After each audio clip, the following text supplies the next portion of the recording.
y para hoy también hay maná, gracias a Dios. Saludo especial en el nombre del Señor Jesús.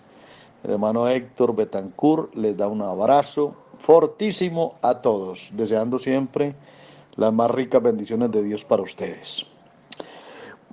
Estaba leyendo la Biblia y vi un texto en Gálatas 5:5, pero me hizo acordar fue de otro texto. Pero voy a leer el Gálatas 5:5 que dice: pues nosotros por el Espíritu aguardamos por fe la esperanza de la justicia. Me pareció curioso cómo el apóstol Pablo dice que está esperando o aguardando por la fe la esperanza, o sea, esperar en la esperanza. Me pareció curioso ese juego de palabras, pero inmediatamente me hizo acordar de una reflexión que alguna vez también hice y que está en el capítulo 4 de Romanos, que precisamente ahí es donde vamos a meditar. En el capítulo 4 de Romanos, a partir del verso 18, el apóstol Pablo está hablando de Abraham y ahí es donde la palabra me llama poderosísimamente la atención cuando dice que Abraham creyó en esperanza contra esperanza.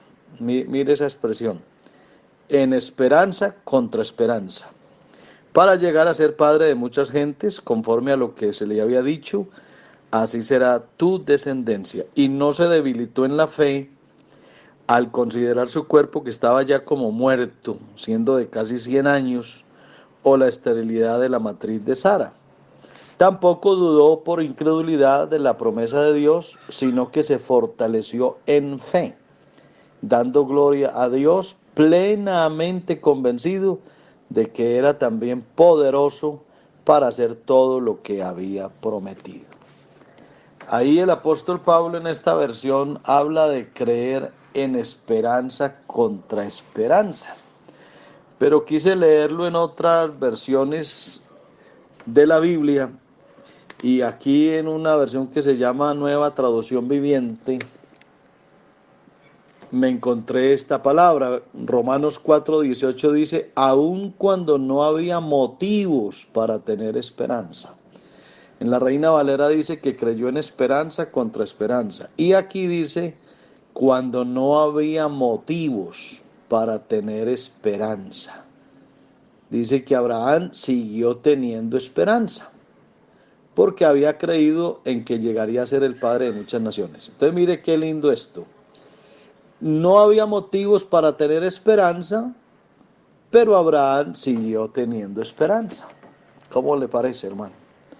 Y en otra versión, que es una versión del lenguaje actual, dice también en Romanos 4:18, cuando Dios le prometió a Abraham que tendría muchísimos descendientes, esto parecía imposible.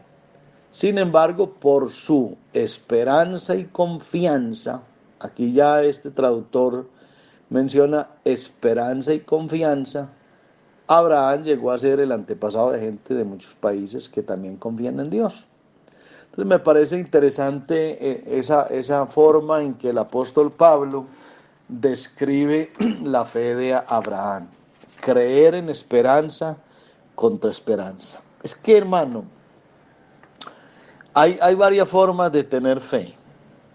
Una de ellas es tener fe cuando hay esperanza. La otra es tener fe cuando no hay esperanza. Ejemplo, una pareja que normalmente no ha podido tener hijos, pero se hacen sus exámenes de rigor y no hay anatómicamente o fisiológicamente no hay ningún problema. Entonces se le ora a Dios por un hijo y hay esperanza, porque es que la pareja están jóvenes, no hay una situación de salud que diga lo contrario. No, hay algo pasa y no aparece el hijo, o sea que se ora con esperanza. Pero es que el problema de Abraham y Sara era distinto. es que no eran un par de jóvenes, era un hombre ya de casi 100 años y una mujer casi de 90 años y habían estado casados todo el tiempo, así que ni siquiera de jóvenes habían tenido el intento de un hijo, ¿no? Entonces ahora la situación se complica porque es que no solamente Abraham es un hombre de 100 años, dice casi muerto en el sentido, digámoslo así, reproductivo. Su función reproductiva ya prácticamente estaba con muchas limitaciones, casi nulo prácticamente. Entonces, por el lado de Abraham, un anciano de 100 años, ya engendrar era complicado, por no decir imposible. Y el asunto se complicaba más porque Sara, su mujer, no solamente también tenía sus años, 90 años aproximadamente, obviamente pues que su matriz también había sido estéril toda la vida. Entonces la situación era muy compleja por lado y lado, o por la ancianidad de los dos, o por la esterilidad de Sara. Eso es una situación en donde no hay esperanza. Y ahí es donde es complicado. Ahí es donde la fe se perfecciona. Ahí es donde la fe se perfecciona. Ejemplo, si yo trabajo y sé que mi empleador no me ha podido pagar mi salario, pues yo tengo fe que me lo va a pagar porque entre otras cosas él tiene con qué, o sea que hay esperanza. El problema es cuando no la hay, cuando el empleador no tiene absolutamente nada, entonces ahí sí se complica la fe. Cuando yo estoy enfermo y voy donde el médico y el médico me dice que mi problema de salud sí tiene solución porque está el medicamento hecho para tal situación, pues yo digo, bueno, voy a tener fe y veo que sí hay esperanza. El problema es cuando yo estoy enfermo y el médico me dice, no hay medicamento para su problema. Entonces ahí ya la fe tiene que actuar de otra manera. Ahí es una fe que hay que ponerla a funcionar en esperanza contra esperanza, o sea, bloquear esa imposibilidad. Se trata de bloquear la imposibilidad. En la situación en la que estamos hoy, no sé qué preguntarte, mi hermano, tú que me escuchas. Esta famosa pandemia que tiene al mundo recogido. Eh, ¿Tiene esperanza o no tiene esperanza de que se acabe? ¿Qué piensas tú? Claro, por supuesto, todos de alguna forma sabemos que en cualquier momento va a aparecer una vacuna, un medicamento, un antídoto y le va a poner fin a esta pandemia. O sea que esta situación es cruel, crítica, dura, difícil, pero tiene esperanza. Así que hay situaciones más críticas que esta, más difíciles, y Dios las ha suplido, Dios las ha arreglado. Ha venido la bendición de Dios cuando todo era imposible. Por ejemplo, ¿se acuerdan de aquel hombre que se fue a buscar al Señor porque su hija se estaba muriendo? Ahora, cuando la hija se está muriendo, está agonizante, ¿hay esperanza o no hay esperanza? Ah, sí, claro, por supuesto que no se ha muerto. Mientras no se muera, hay esperanza. O sea que él se va rápido a buscar al Señor y le dice, Señor, mi hija se me está muriendo. Todavía hay esperanza. Pero el Señor dejó que la niña se muriera y precisamente en ese mismo momento alguien llegó a decirle, no molestes más al maestro porque tu hija ya se murió. En otras palabras, ya no hay esperanza, ya todo se acabó. Pero ahí es donde el Señor actúa, cuando no hay esperanza. Cuando no hay esperanza, ahí es donde el Señor actúa. Y le dijo, vete que tu hija está sana, y se devolvió y la encontró viva, preguntó a qué hora se había recuperado, dijo a tal hora, dijo a esa hora fue que el Señor la sanó a la distancia. Así que ahí es donde hay que creer. Cuando hay esperanza hay que creer, pero cuando no hay esperanza hay que creer más. Cuando Abraham fue a sacrificar a su hijo Isaac, pues él subía al monte con su hijo a sacrificarlo y, y no había esperanza de nada, no había esperanza porque no había cordero, no había nada. Hizo el altar de leña, miró para todos lados y dijo, no, aquí no hay esperanza, esto ya es un hecho. Tomó a su hijo y lo puso sobre el altar. Hasta ahí no había esperanza de nada, pero Abraham siguió creyendo que había esperanza contra esperanza, y cuando ya lo iba a sacrificar, alguien lo detuvo y miró a un lado y ahí estaba un cordero agarrado de unas zarzas. Esa era la fe de Abraham, y por eso Abraham es el padre de la fe, porque aprendió a creer en esperanza contra esperanza. Yo no sé si la situación tuya, mi hermano, esté de qué manera. ¿Tienes esperanza o no la tienes? Tú me dirás, pastor, no, yo ya no tengo esperanza. Bueno, mejor. Ahí es donde Dios de verdad actúa. Ahí es donde Dios de verdad se mueve. Cuando la esperanza de nosotros no aparece, cuando no funciona la esperanza, ahí es donde Dios actúa.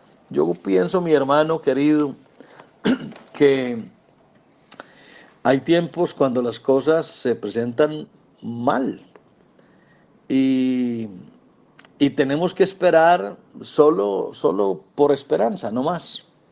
Así que ese tener que aguardar en esperanza mmm, sería suficiente para nosotros. Esperemos en la esperanza, vea qué frase.